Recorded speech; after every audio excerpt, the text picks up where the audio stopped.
Bonjour, ici Michel pour actualité-dvd.com. Et aujourd'hui, je vous parle du film Outcast de Nicholas Powell, sorti en DVD chez Ewan Films le 31 mars 2015 et mettant en vedette Hayden Christensen et Nicolas Cage.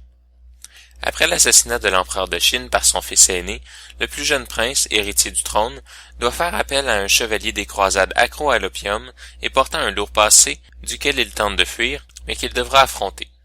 Outcast est un film de chevalier tout ce qu'il y a de plus ordinaire. On déplace l'action dans un pays exotique, mais sans vraiment porter une attention quelconque à ce que cela signifie. De la même manière, on semble ne pas porter plus d'attention au fait qu'il s'agit de chevaliers et non pas de soldats de la marine. Tout le film pourrait être refait pratiquement de la même manière, en changeant les costumes et les armes.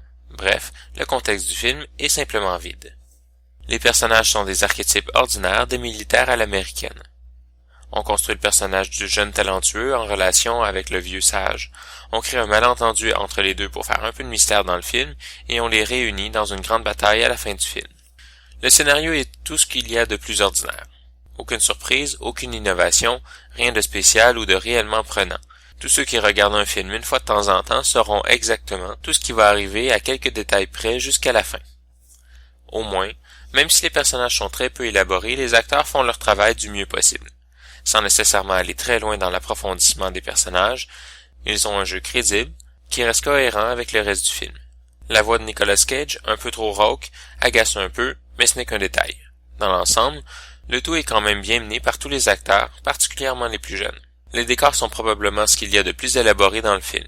Même si on se demande si ça en vaut le détour, certaines scènes sont tout de même très bien choisies pour leur intérêt visuel, même si l'action qui s'y passe laisse un peu à désirer.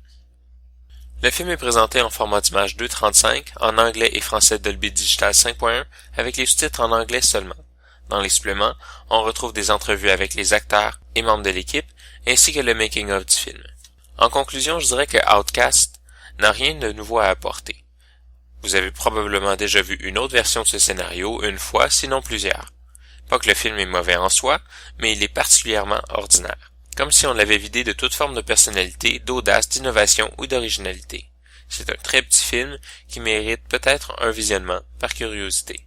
C'était Michel, je vous remercie et bon visionnement.